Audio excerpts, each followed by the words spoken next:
How's it going, everybody? Welcome to Live Scribbles with Jonathan. You can check out my website and my work at jonathanrector.com. And I wanted to start off the show like we've been doing for quite a while now, and just wanted to say a quick thank you to everybody that's over on Patreon, that's supporting me there. Your guys' financial support there, it means a lot. And I really do appreciate each and every one of you for whatever you were able to give. And for those of you that aren't patrons just yet, maybe you want to head on over there and check it out. There might be something there you're interested in. And if you can't afford it or anything like that, that's cool too. You could pay with a share if you like it, or a like, anything like that. I would highly, highly appreciate. And if any of you are willing to do such a thing, thank you. You don't need to, and you don't have to, and it's just an awesome experience to be able to have people like you guys coming along and doing that stuff. So welcome to the show here, guys. So what we're going to be doing today might be a little different for you. I'm just, as you can see here, I've got the old Huey on back installed and stuff. And just really quickly to talk about that, you guys have heard me shit all over this thing over the last couple of weeks. All the way from having to reformat my computer to all sorts of stuff. But I'm sitting here on my Wacom drawing and stuff, and I look over and it's packed up, ready to go, ready to ship. And I'm like, you know what? I just want to give it one more shot before I send it off. And I plugged it back in, and the installation was way better. So that leads me to believe that there was something wrong with my machine, since a fresh reinstall of Windows fixed the problem that I had before anyway. So my experience now that I'm playing around with it, it's much more positive than it initially was. The pens are still busted. Unfortunately, I only have the one that you have to put batteries in to use, but I will be contacting them about that. But anyway, no, I just wanted to point that out. As you can see on my side right now, the reason why going into this here is I'll try to keep noodling here as I talk, so we'll get some actual drawing done this time. But it's just the size of this guy is just so much more comfortable to draw on. After working with this thing here for a little while and then jumping back over to the Wacom to finish Worlds in Peril, it felt really weird. It felt way too cramped, and it's hard to explain it to you guys unless you've used both. If you've gone from a smaller device to a bigger one, it's very. Some people don't like it because the size is just too big, and they prefer the small one. And I was definitely in that boat. But once I went big, I never went back, and it's very difficult. It was a transition. It was like this weird learning again, all the way using just the smaller Cintiq and stuff. But anyway, we got this up, we're running, we're good to go. I'm trying to go more into just the pencil stuff, which some of you guys might not care for. And if you guys would love to talk to me about it, I would love to have a little discussion with you guys. So when I would do freelance work, this started back with the standard. And pretty much any kind of freelance work you get, whether it's cover work or anything that I would get, or that I have gotten and stuff like that, usually they want inks and colors and stuff, and you guys have heard me talk about this of why I even started doing digital inking at all. Is it was just an easier way than spending the time that it would take for me to learn how to ink with real tools. I usually use microns and stuff like that. They're not fancy quills and oil wells and brushes and stuff. There's nothing fancy. I grew up penciling. And because of independent work and small press kind of stuff, they usually require, or they don't require, but I think you, as somebody that's going to throw money at you, the fact that you can bring inks to the table saves them cash in a lot of ways, so there's a lot of pluses, and you can probably get more work doing that.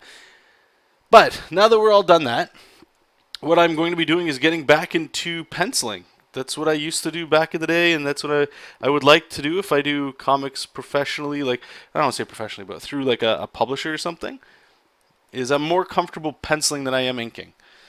I've gotten a lot better digitally inking over the years, for sure. I mean, like I just said, years, right? Been doing that stuff for a while. But penciling is where I would like to go. And we'll see where that takes us. And as you can tell right now, we're digitally penciling, right? And there's a little bit of a learning curve with it, but digital just allows you to do so many things that you can't do traditionally, mainly editing and stuff. Okay? Millennium Man. Hello, everybody in the chat too. Sorry, I apologize. I don't think I said hello to you guys. I like your pencil sketches. You really get to see how you attach the shapes of muscles together. Yeah, like I love as an artist who loves watching other artists work. I'm addicted to finding people that I like's work, like a YouTube video or something, and watching them start and finish. You know, like how do they build it up? I don't necessarily care how they ink, to be honest with you.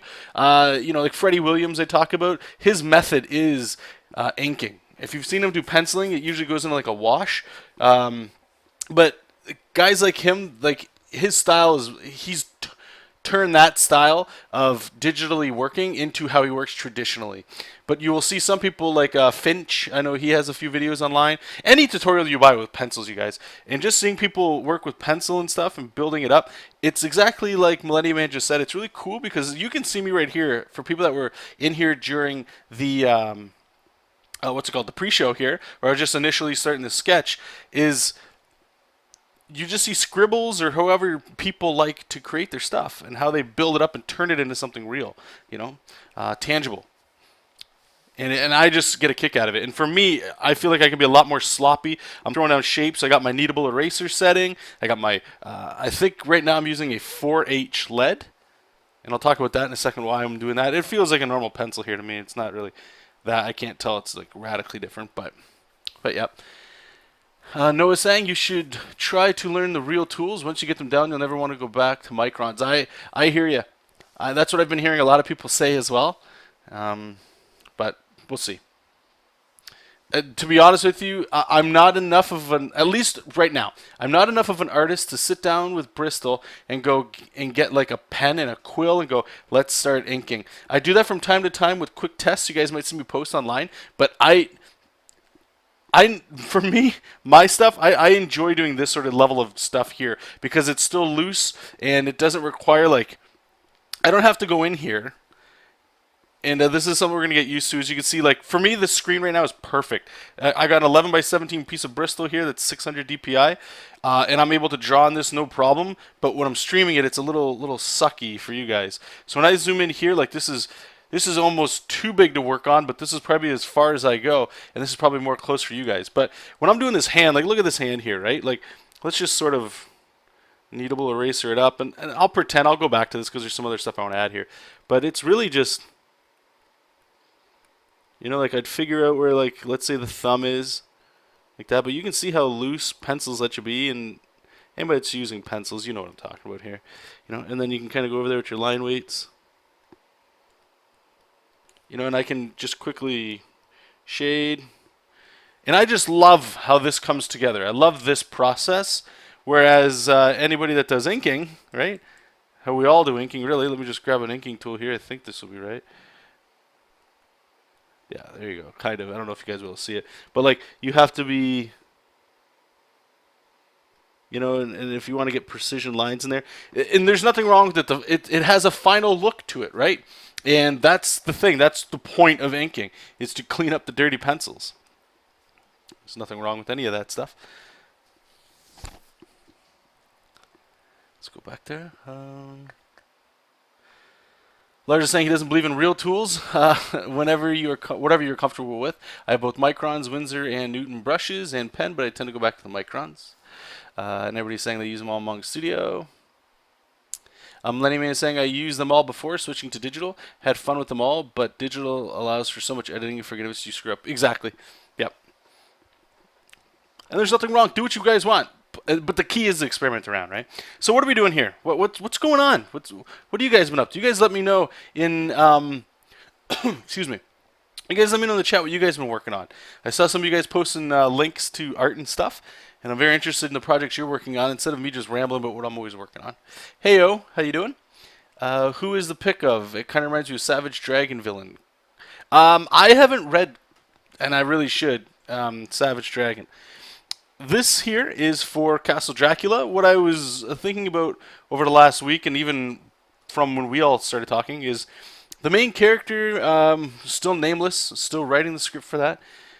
He needs somebody to talk to. I don't want to do the Sin City thing where they're all doing the inner monologue. There's nothing wrong with that, but the comic My intention anyway is just supposed to be a bunch of fun stuff that I like drawing, and I want a lot of action and stuff like that. So this guy here is going to be another one of the, I guess, vampire slayers, I'm calling him for now, just for ease of communicating with you guys. And it's a cult organization. That organization makes it sound too modern. Cult makes it sound a little, So we'll say it's an order. There we go. That's got a little bit of a fantasy ring to it, right? It's an order of demon slayers. See, now it's starting to sound just cooler. And these guys have been tasked with, taking out Dracula here.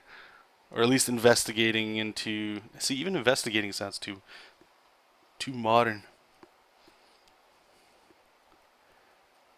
But they're going to check out and see what's going on and over in the castle and all that stuff like that. So with this guy, I want him to be just like, think of it like if I was to put this guy next to the main character, this guy, hopefully, he's going to have a lot of the same clothing and design that the main character has, but he's got to be different in some ways. So I'm keeping his nose long. I'm trying to give him like sharper features. I'm giving him like a pretty big upper body here with a very almost anorexic style waist, like very sucked in. Like I might even go even more sucked in. Like this. I just want that action line that's in there. And he's like daggers. I kind of have like, I'm just trying to think on the fly here of how we can have some knives. So I'm going to have him like, like the Wolverine thing, but they're like in between his fingers. He's got one in between his thumbs, in between his, like in the palm there. I was thinking even having one in his mouth, but I'm not sure how that'll be. We'll see. Might be kind of cool. Kind of like a rogue character. Not the X-Men, but like a stealthy kind of character, right? Like this person just... I can already see it in my head if I've got the main character with the whip and he's just going to town, like taking out a big, what's his name? I plan on putting in the Butcher King. So I could just imagine the Butcher King there and they're just fighting and stuff like that. And you got this dude here just like peppering the guy's back with like blades, right? And they're all like pressure point blades and all that kind of stuff like that.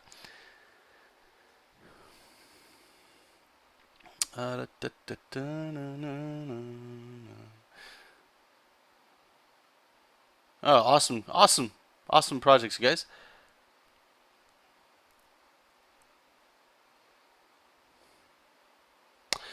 James is saying he should keep one in his mouth as a character thing. Very well could. I haven't come up with anything with this character. This is the first sketch that we're doing. So usually when most of this stuff happens, like when I do my concept stuff for this, it goes through passes. I've been trying to redesign the main character. I want to give him more design elements, but the problem I'm having with that is I know how long it takes me to draw. And the simpler the better, even though I want to kind of go to town and just add more stuff here. But anyway, so if you guys remember me talking about, there's a magazine that I got called, where is that? I think a comic, I believe it's just called. Comic Artists. It's produced by Imagine FX. It was like the volume 2. I think some of you guys picked it up as well, which is really cool. Hope you guys got a lot out of it. And I went ahead and ordered the manga one, and lo and behold, one of my favorite artists in there, they had a whole like interview with Joe Madureira. And I've been trying to study his stuff quite a bit, and I don't know how much of this stuff is coming through, but I'm a huge fan. I've always been a fan.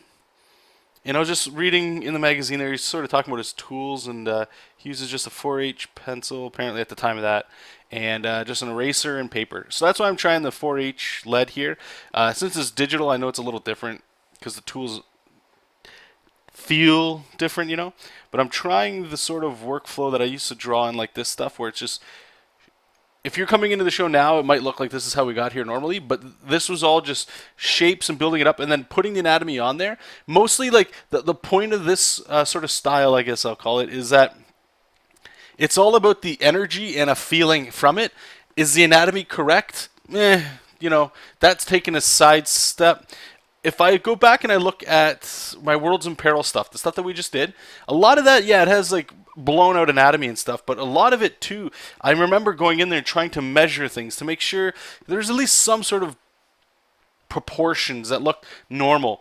And as I've been looking back at like the people that influenced me when I was younger getting into this stuff, like most people's anatomy is so messed up that it's insane. Like you're like there's no way. Like your shoulder has muscles inside muscles on it, and that's not even what the shredded shoulder looks like. Like somebody who's just got a massive shoulder, you know? It's a comic book shoulder. That's what I like about that stuff.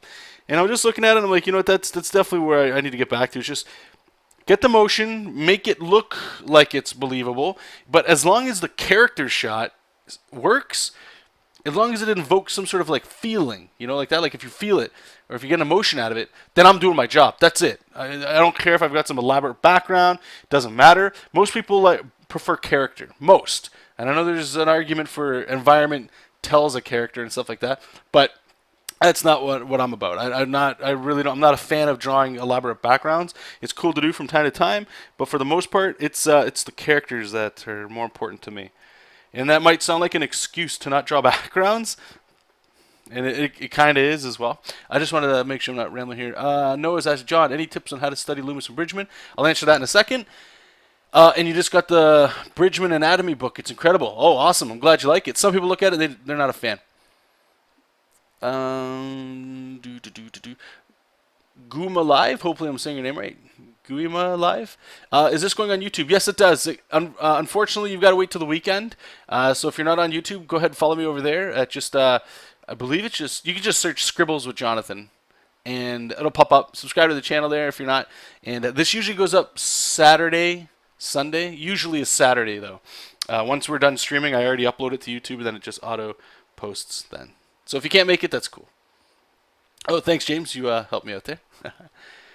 Okay, so on any tips on how to study Loomis and Bridgman? So I think it mostly just comes down to just how you study in general, and that's the key there. Is like how do you study? And everybody studies differently. There's no real right way to study except to, in my opinion, take it all in. If the artists or the instructor anyway, if they gave you words to go along with their pictures, read their words, right? Because sometimes there's information that it's very hard to share with somebody with just pictures.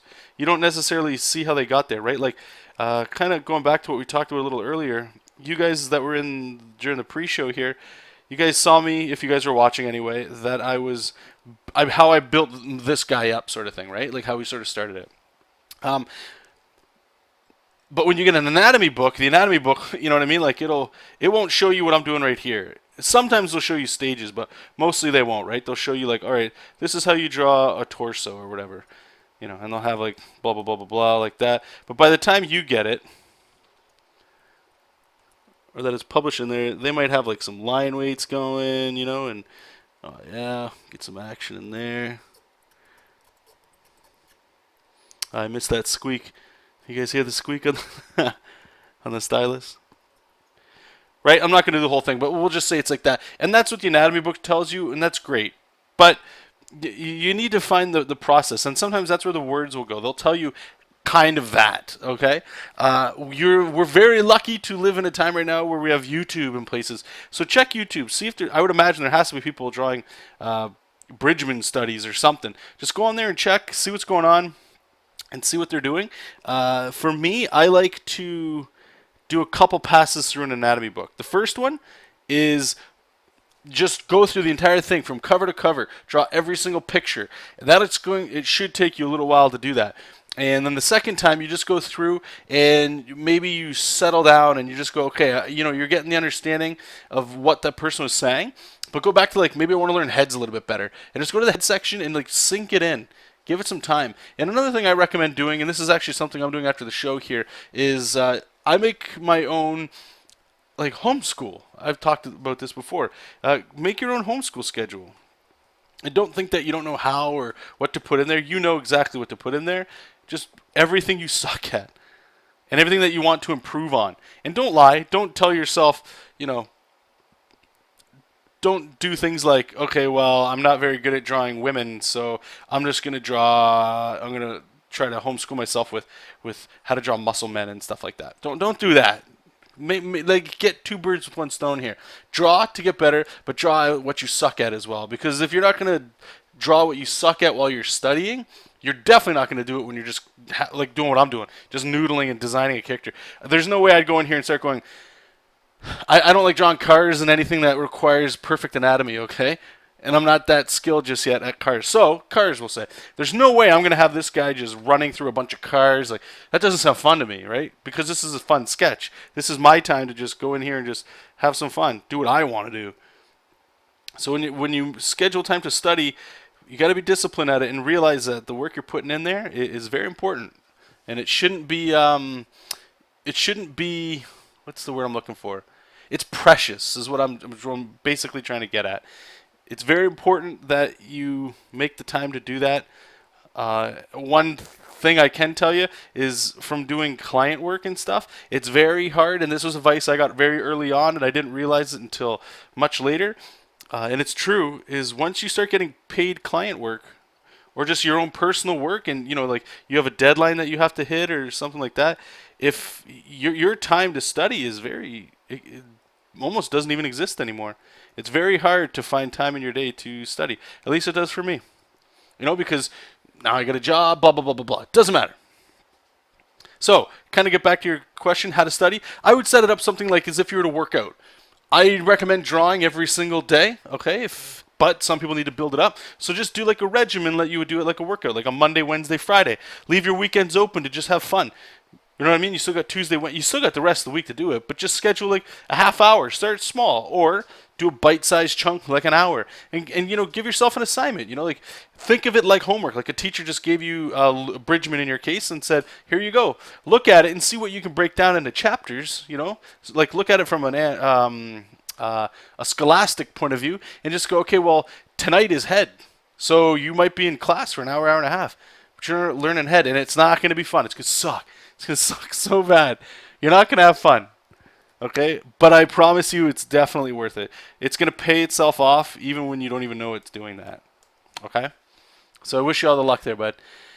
Lenny Man, on YouTube, type a guy named Proco. Proco is really good. I really like his stuff. He does anatomy drawing tutorials, and he's good. I picked up exactly. The only thing I will say about Proco, and anybody that does stuff like he does, this is in my opinion, he's a fantastic artist, phenomenal artist, all that good stuff.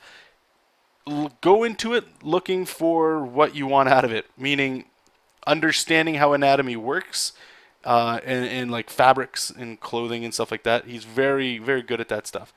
I wouldn't look at his stuff if you want to learn how to draw stylized anatomy, okay? But some people don't know that. It is a given as you kind of keep drawing, that in order to get a style, that's the one thing everybody always wants, is a style. It takes not only just reading from like people that have figured out how to draw a real human being, but how people can cartoonize anatomy so that it's believable and kick-ass, Let's see, we got. Hey Lars, you sent me a color tutorial. It was a gradient map, I believe. I did skim through it. It was at work when you sent it.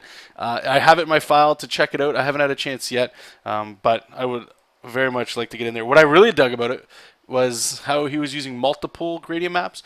And for work, I was watching Keenan Lafferty, I think, his YouTube channel. Highly recommend checking that guy out. And he was talking about gradient maps as well, and that's where I got introduced to it. And it's an amazing way to work. Absolutely.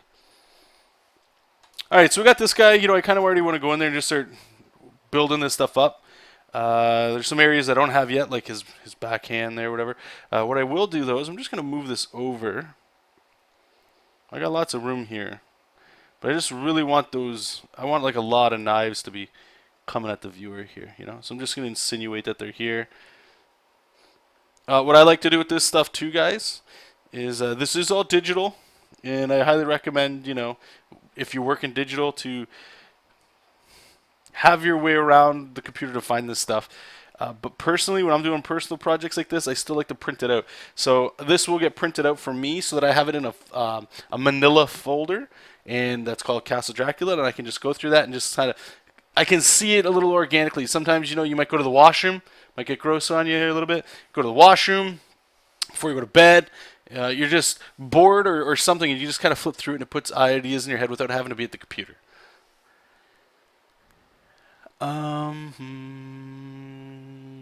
My email is it's no secret at all. I believe you can go to my website if you really wanted to find it out. But it's just my name at hotmail.com. So Jonathan Rector_A_Rector@hotmail.com. Okay, so there's some costume elements I don't know just yet in this guy. As you can see, I'm sort of putting things in. I'm maybe a hood. I'm not quite sure if I'm gonna do that or if I'll keep the hair. I kind of like I could see the hood in my mind's eye with this character next to the main character. But I know how I kind of want him to feel, and I don't know if he'll have a cloak. It might make him feel a little weak. But if you guys ever watched Thundercats, that's a cool thing for a villain, right? Where they're all frail and then they kind of hulk out. You know, they turn into their thing. So what I'm going to do here is I'm just going to go off to the side here. And we're just going to, I guess this is an open spot. We're just going to kind of design what this character is going to look like on the side here. This is just a quick concept guide on the side. Nothing fancy. I don't want to go with the anatomy too much here. So let's get his head in here. I don't have these huge, like these lengthy traps with the other main character. I got to come up with names of these guys. These guys are just a little. Every time I talk about them, it's like main character and the other main character. It doesn't really make things easier. Lars, how about doing a Power Ranger pitch since the movie will come out soon? There's nobody that I could pitch the Power Rangers to. I don't think. I love the Power Rangers. But what I like about the Power Rangers, that's dead. I can't see it coming back from what I loved about it. Because I was a kid when I watched it. And I watched, I think, the first 3 seasons. And I don't like anything after that. And I've tried to catch up a few times. I don't like it at all. That's just my preference. So there's nothing I could bring to it. And everybody, for whatever reason, likes that. I don't want to get into it, but that Power Rangers thing that came out recently. Not recently, a few months back. I actually really disliked it. And I'm tired of hearing, and you might be in this boat, and I don't mean any offense with it, but I absolutely hate, for whatever reason, all these that people say like making things dark is better. I'm not about that. I don't like that. It doesn't make sense to me. Anyway, I'm gonna start pouting on you guys. It's just I didn't like that Ranger thing, and I think a lot of people like if I were to do a Power Ranger thing, it would be like the original Power Rangers, like campy. Like, it's almost garbage, right? But there's the fun to it, and it is good for what it is. I don't know if you can translate that to a comic book, and that's what I would want to do. And it'd basically be like Ninja Turtles, essentially. And that might be fine. I'm not sure, but I don't. Is there a company publishing that stuff? I'm not sure. Oh, thanks, James. And you can All right, so we got this guy here. We'll call him the co-hero. All right, so we sort of designed this for the main character. Where they've got like this pleated or whatever the hell kind of cloak, and it's got like this big opening in the back. It's kind of cool. I like that. That's fine. But one thing is the main character keeps it here, so we can put it over to the side on this guy, just to make it a little different. So we can slide it over here. Like the guy's got his own preference of how he likes to wear stuff. I think Naruto actually they kind of tilt their headband, so I'm gonna do that. I'm gonna tilt the headband. Yeah, I'm gonna rip that off. Tilt it. Main character's got long hair, so maybe he's kind of got spiky hair here. You guys, I don't know if you guys will be able to tell what's going on. All right, so he's got a bunch of knives, so we need places for these knives, right? What are we going to do with Power Rangers is being sold on Madfire? Oh, really? I didn't know that. Is it any good?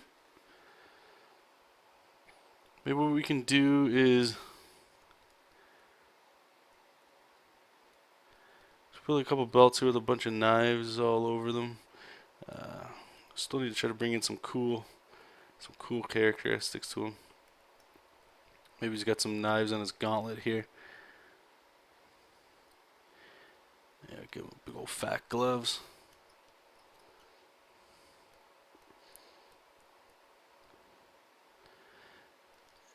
And we got the belt. I still have to design what's going to be on this belt. You got the legs. So mostly just the upper body. We'll put some more knives on the side of there too. Just knives. This is going to be a bitch to draw, I'll tell you that right now. Get all the perspective and stuff. Maybe actually, I always like stuff on the shoulders of characters. That's actually, we'll do this. We're gonna put some bandages on this side. Everybody likes bandages. And what do we put over here? This is kind of going over. Maybe we could do a small little shoulder pad, maybe. Yeah, it's not bad. Oh yeah, no, sorry, Pierre. Like, yeah, the names are changing everywhere. That's why I'm just calling them Hero. Just to do a little catch up for you guys. Thank you for asking. This guy here, he's going to be an additional character to go along with the main character, Castle Dracula. So they're both demon hunters. So they're from the same order. I think we've already established that's the name we'll use. And their costumes are pretty much similar here. That way they can identify as, you know what I mean, that they're tag team bros. Alright, so we kind of changed this up here. And actually we changed this whole hood. See you later, hood. Hood's gone, don't need you. So this cape is going to kind of come in a little bit more. And actually what I'll do is I'll just put it over to the side here.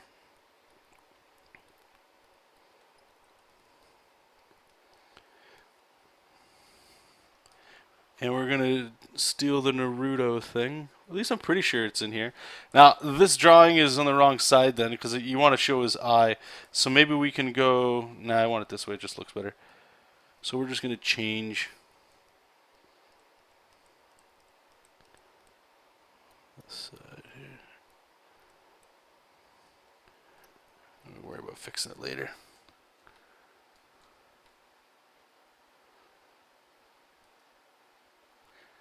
Yeah, no, it is. It definitely is Matador. Absolutely. Glad you liked it. So let's try to like just get some features going here for his face. Oops. What the hell? There we go.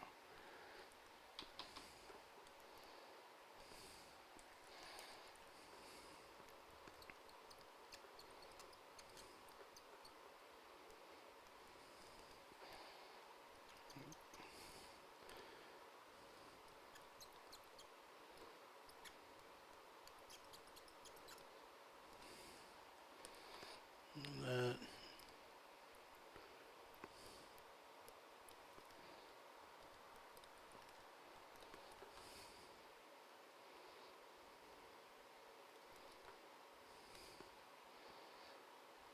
Yeah, that's right. We wanted the try the knife in the mouth here.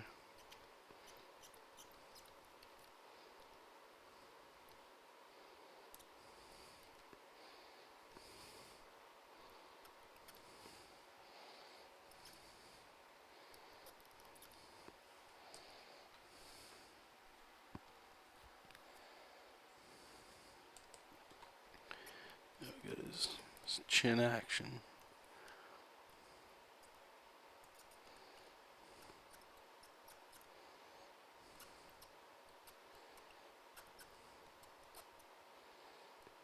He's got some sideburns or something.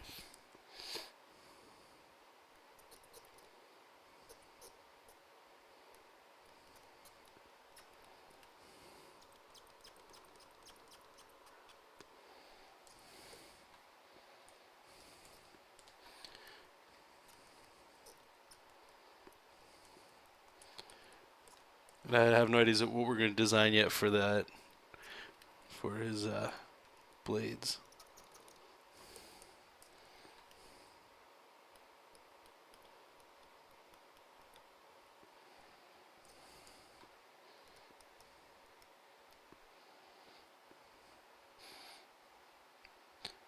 Trying to think.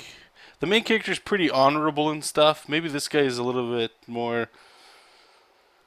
You know, like you guys hear me talk all the time, trying to figure out ways that you can introduce other things to your characters and stuff. I'm wondering if maybe we can make them a little sinister. Maybe have the readers think maybe this guy's not all on the up and up. I don't know if we need to go that deep with this plot stuff. Who knows?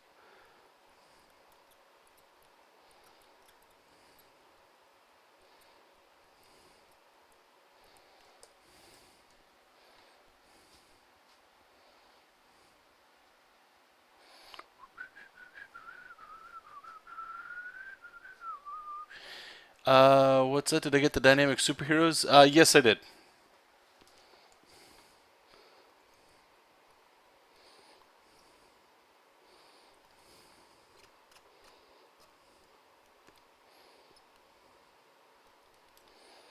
Yeah, why the hell did I make the blades like this? Yeah, no, you're right. Yeah, let's get some cool shape to them.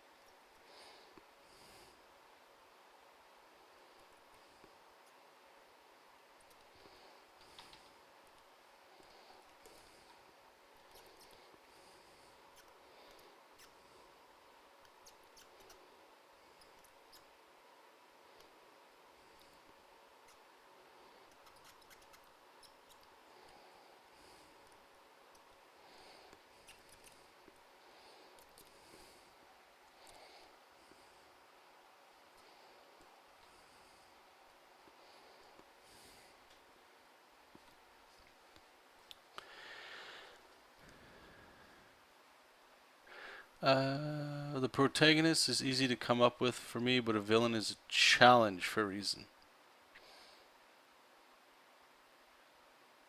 Not Ryan Otley. Best name ever. Okay, just really quickly for the villain is a challenge. I don't know if you're talking about writing or not, but for me, the villain. What I like to do with villains is I like. Okay, so and I'm not an expert in any of this stuff, so we're gonna see how bad I feel as I go. But from what I've read and the small experiments that I've done, is usually in this writing method here, I'm swiping from Doug Tenaple that I was able to scrape together, kind of what it was that he said, and the theme or the whole point of the story is something I'm preaching. An example could be, just for the sake of this, killing is right. Now that sounds messed up, but in certain circumstances that might be right. So it's my belief at the start of that story that killing is right, and that's your Act 3. Act 1 is the total opposite of that. So in this case, killing is wrong, right? But by the end, the main character usually needs to see that killing is right. So what I like to do with my villains is I like to make the theme the villain. I like them to embody it so that when the hero goes to them, they usually, in this case, the villain is the one that teaches the hero something. What it is that they finally need to do, they get to get taught that. Okay? And it could be the other way around, right? Like, killing is wrong. So the main villain could very well be just a maniacal killer, just murdering everything. And the theme, right, is that killing is wrong. That's what I'm trying to say. And the hero eventually gets there and tells or shows us this, that the killing is wrong. Anyway, so once I know the story, at least for this, and for the actual drawing of it, it's a little different. There's like some techniques you can always do that usually are pretty fail-safe. You know, like using a lot of triangular shapes, sharp shapes, dangerous looking things, is a traditional way of doing villains. But there's ways you can get around that to make it a little bit more surprising, you know. And you'll see in a lot of movies where they'll always cast like the dark character with like the eyes you kind of get lost in or something like that. That when you look at them, it's like, ooh, that's the bad guy. And then what it is they're the red herring in the story. That's not the villain. That's who they wanted you to think was. That sort of thing, right? But anyway, yeah, so that's what I'll do with the villain. And usually I also try to make their design radically opposite of the main character. So let's use superheroes for an example. Is like... Sorry, one second. What's this? Not Ryan. Jar, Castle Dracula has so much potential to be a seriously kick-ass comic that if you drop it again because of your goddamn ADD scatterbrain, I'm going to fly to Canada and bitch slap all of Windsor until you get some... Well, thank you for that. Oh, man, that's funny. Do I know you at all? Some of the way you're talking sounds like a friend of mine. Anyway, okay, so... yeah, so the villain... Let's look at... let me just pull it up here. Let's see where we're at right now. Alright, so we got a whole bunch... I really wish there was a way you could preview this stuff. This is not good. Pierre, sure. Let's open this, see what happens. Alright, so here's an early design. right? Okay, so let me just zoom in so you guys can see it. Some of you guys may have seen this as this is actually during one of the shows, I believe. So this is an earlier one, but it's pretty close to how the main character looks. And his name's not going to be Pierre. I liked it, but it was too like this is all themed off of. Oh, see you later, Bosco. You love my work? Thank you. I love you too. Thank you. I appreciate it. Thanks for stopping by. So this all started as like a little fun project of is there a video game I could rip off that I enjoyed playing when I was growing up and adjust it so that it's fun, so that it's just like a homage piece to it, but also themed. I don't want it to be like Castlevania the comic, but there's a lot of elements in here, like even the barbarian hero with the whip, right? This has a lot of feeling of Castlevania, and that's not where I want to distance a little bit from it. But anyway, so I've got this guy. You can see him. He's pretty much like how I would draw Captain America. Massive shoulders, massive upper body. Colossus might have this sort of feel as well. And so for me, Dracula, let me show you. I don't even know if I showed you guys this stuff here. You guys might get a kick out of it. Do we have Dracula anywhere?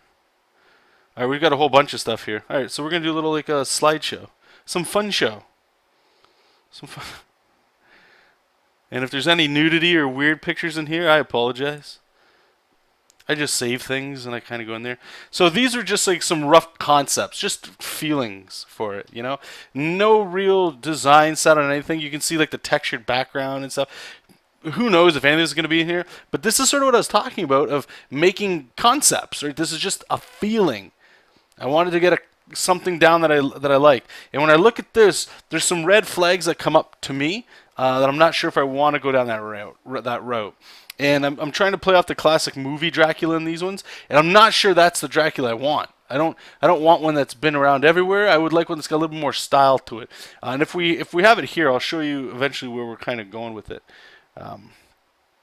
But this is, in order to find the characters, I find sometimes you have to just keep pushing and drawing and doing different styles necessarily and all that kind of stuff like that. So here's another version, very painted. What I love about this one was the mustache and the goatee and like that red is very cool to that, you know. And I just really enjoy this. But it's a lot of painting and stuff, and not really. It's the pencil stuff. If you guys can kind of see, there's a pencil brush in there with a textured background.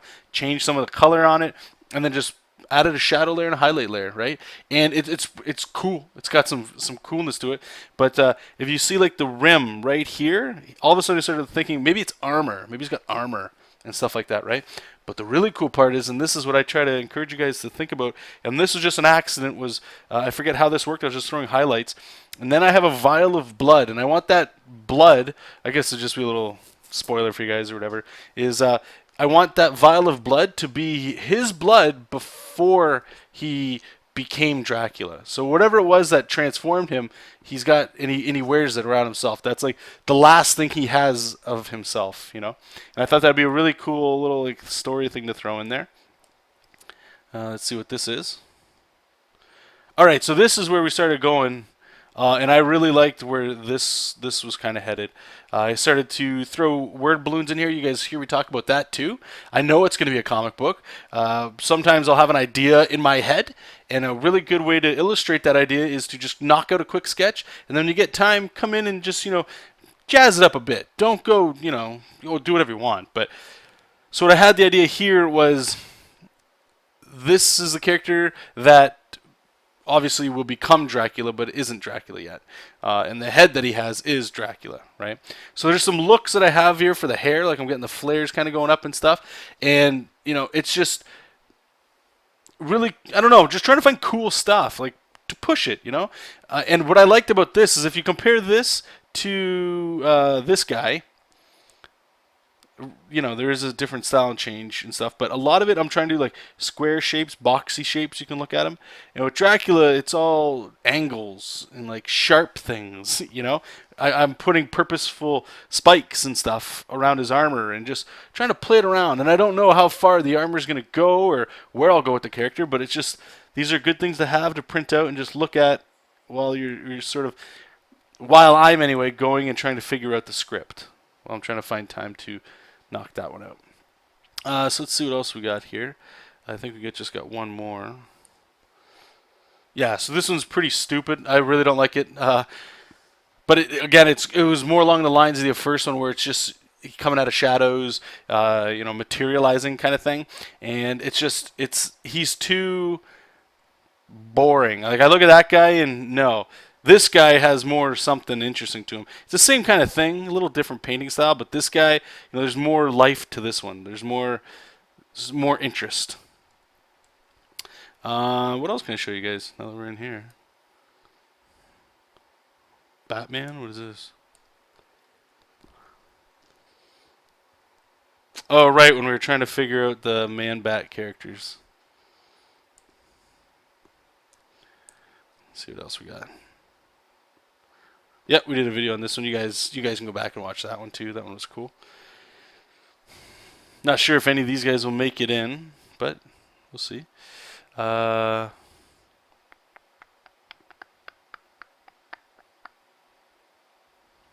up 2.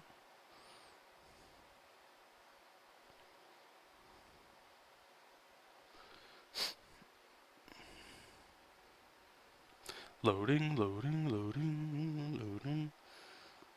Okay, yeah. So this one was I was watching Keenan Lafferty. He was sort of showing some examples and stuff, and I was just doing this sort of thing here with this. There's stuff here I don't like.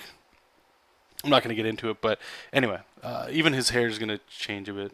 Oh, it's gross to look at. Okay, so let's get back to where we're at. That was fun. So anyway, so we got this guy, and I want this guy to be different. What was that all about? Oh, right, it was about the villains. So anyway, Noah's saying, how far in advance should I prepare a portfolio? I would, if you know you're going to New York, I would start it as soon as you possibly could. I think the thing that you don't want to happen is for it to surprise you. Like, there's no the last thing that you want is to just go, I didn't have time. If you've got time, do it. You'll thank yourself.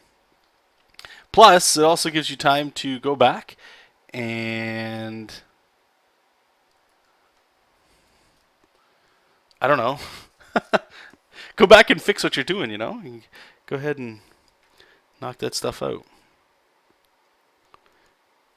If you got the time, just give it to yourself.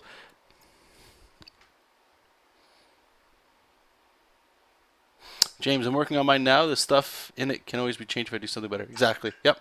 And theoretically, the more you do, the better you get. So at least you give yourself some more options, Lars, have you thought about doing a Kickstarter on your own project? I know you just got out of a stressful Kickstarter, but it might be different when it's your own project, mostly for the motivation part. I don't, not yet. I mean, I haven't even scripted this thing yet. I haven't even put plots yet. Okay, there's still so much work to do for this that I am not going to jump the gun. And like I said in the last week, maybe one day we'll do Kickstarter. I don't know. It's not. I'd rather have something first before I start telling people about nothing, right? But last week we were talking about what's the next stage, and working for publishers is on that list. And it's kind of scary. I don't know if I want to say scary, but the more I think about it, the more it's like, I don't know. I just came into a few editors' emails, which I was looking for, right? Which is amazing. So I've been thinking or wanting to do at least a portfolio, so I can send to these people, say hello, introduce myself, and then continually send them updates as we go. So in that time is where I'm thinking of doing like my own stuff. I'm not sure. I'm so lost as to what to do, and it's actually scary because I feel like I've been lost for a very long time, and a lot of really good people talk to me and stuff, and they say things like, do what you think you should be doing, but my attention is everywhere. Like, I love video games. Doing concept art for video games is amazing. I absolutely love comic books. I think a lot of people, their passion comes in different flavors. I just like creating stuff, and my problem is that I don't create enough. I have ideas. Who knows if they're good, because they never go anywhere. They're just sketches, right? So everything's just based off drawings right now, and I don't know. I don't want to get too down on you guys because I know a lot of you, don't care, and I'm not trying to ask for sympathy or anything like that. I just want to be open during these kinds of shows because I feel like a lot of people either are going through the same thing or maybe they wonder if they're alone in these kinds of thoughts and stuff. So we'll see. Matador is saying, I'm going to quit my job and work for uberdrive.com so I can make my own hours and have more time for drawing. Jar, you're freaking ready. It's whether you want it or not, man. Seriously. Well, thank you. I really do appreciate it. And I don't want to take these compliments. I don't want them to come across like I'm not appreciative because I do thank you guys very much for saying so.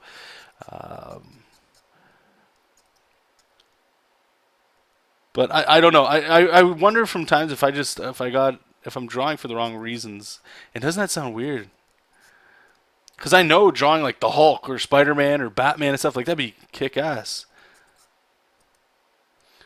But then you know what I mean. I start working on my own stuff. And I'm like, oh yeah, this would be cool. And it's some people call it like the new and shiny syndrome, where you're always going back and forth between one thing and the other. And like not Ryan Otley said in the beginning, whoever that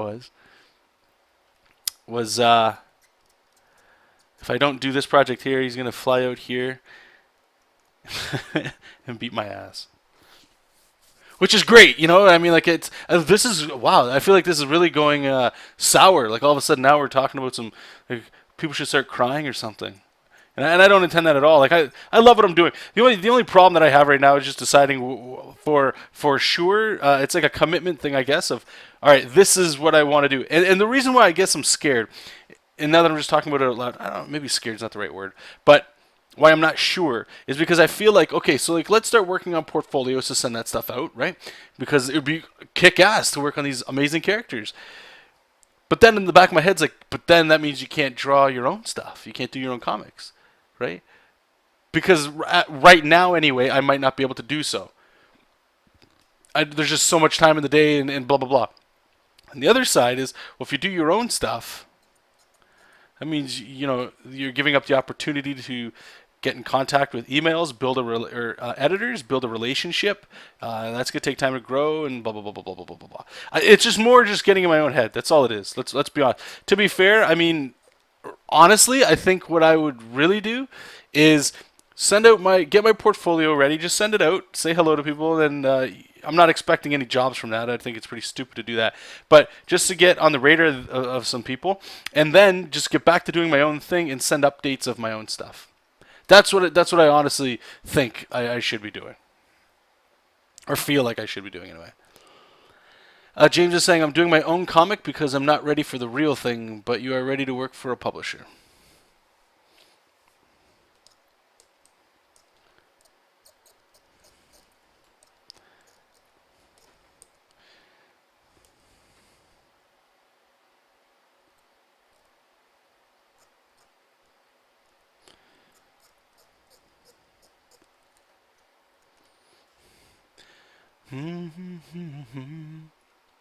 So, oh no, sorry, sorry, I didn't mean to get silent on you guys.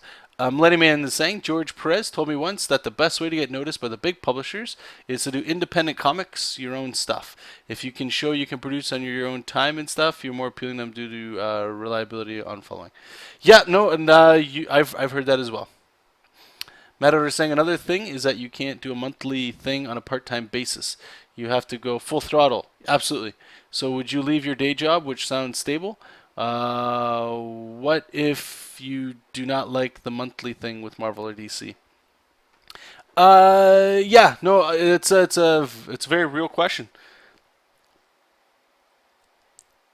And yeah, I would love to be able to just draw comics all day long.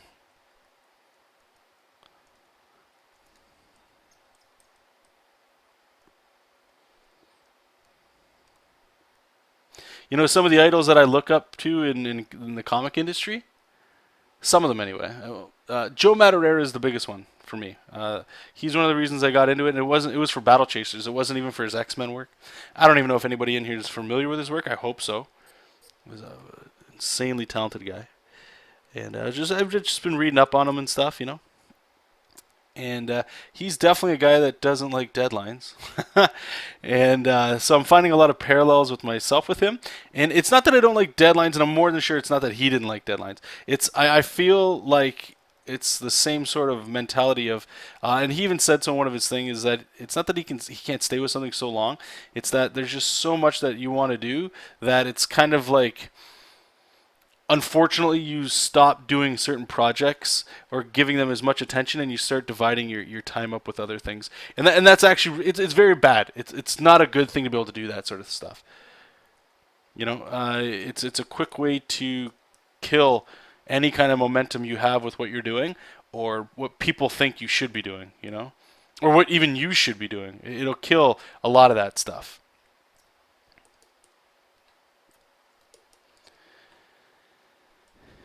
Oops, this is supposed to be a glove. But anyway, he was talking about getting into video games and stuff. Like, a lot of the stuff that he talks about, I enjoy too.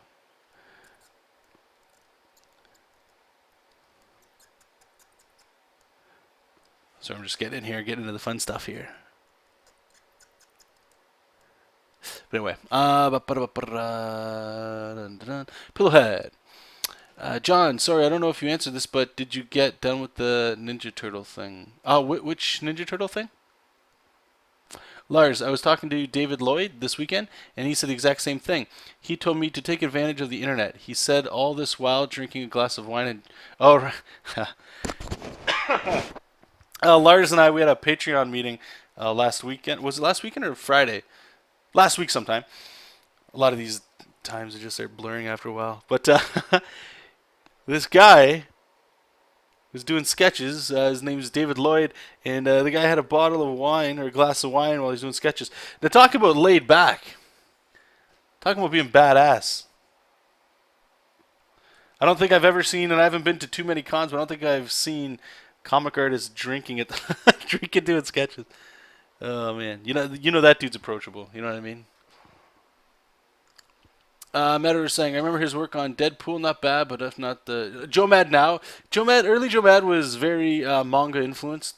A lot of like high energy stuff, really great stuff. Nowadays, it feels, and I was just reading the article actually in the manga magazine there, where he was sort of going over it, and it's a lot more westernized now.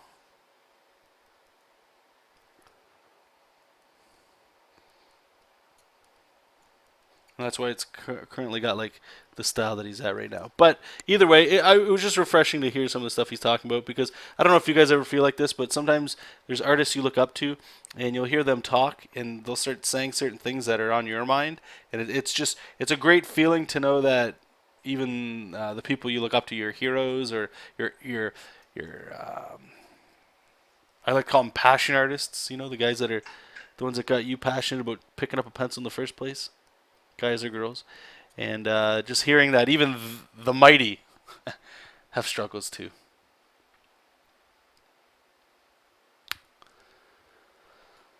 Alright, so we're going to put some stuff in there. I think we're about to wrap this up here. It looks like we've hit the hour mark already. I just want to say thank you guys so much.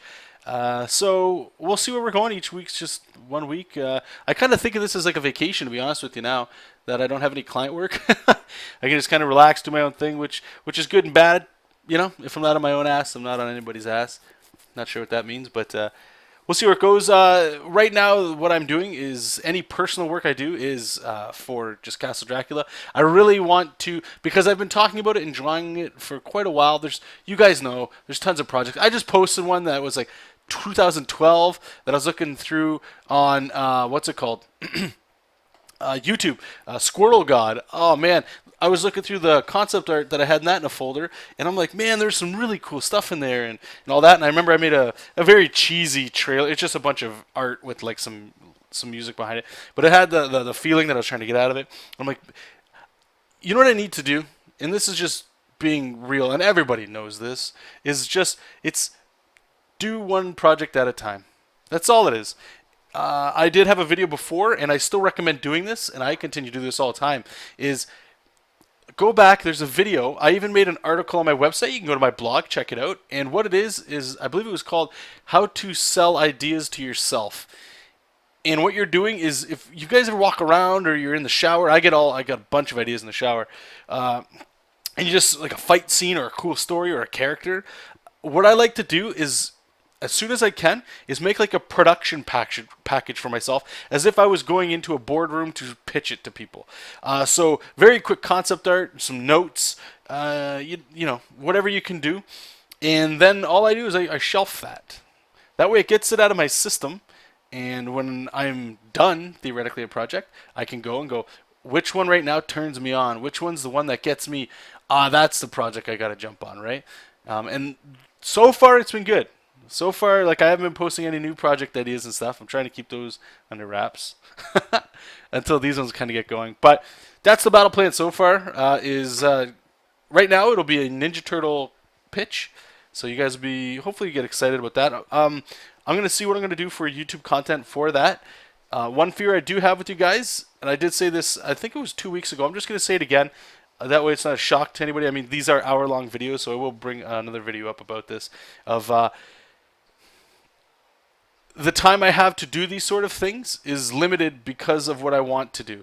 So it's less about making these, well, maybe not less, but not as frequent videos, even though there haven't been too many, and more content coming out, right? So we'll have the live stream show like this that'll be released on YouTube, and next week we're gonna start having the patron only videos released on YouTube, which is Sketchbook Mondays, which we do sort of like sketchbook stuff, but it's community driven. So all of my patrons, you guys leave comments at the bottom of the videos, and that'll be what we draw and talk about for the next one.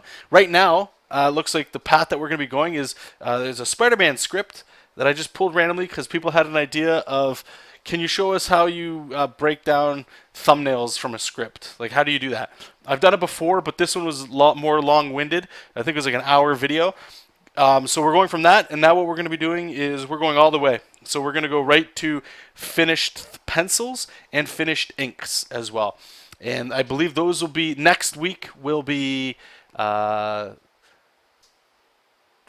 tightened roughs, or we might just go right into, I think we'll probably just go into full pencils and then inks after that. But anyway, that doesn't matter. Next week, we'll get those videos coming out too. So anyway, I'm going to let you guys go.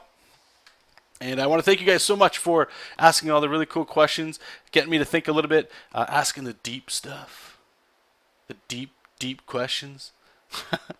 So I hope you guys and your projects are all going really well. I hope you guys are struggling too. I hope that means that you guys are learning and you guys aren't giving up. And you guys are still, you know, fitting in the time that you can to draw and kick art's ass. And I really mean that. So again, thank you guys once again. Go ahead, check out my website, jonathanrector.com. Head on over to YouTube. Tons of content over there. Follow me on all the social stuffs. So we can get some sketch updates and stuff like that. And anybody that's sharing the videos, retweeting, all that cool stuff, thank you guys. I really do appreciate that. So I'm going to go. And like usual, you guys, keep reading comics, keep making comics, and I'll see you next week. Bye-bye.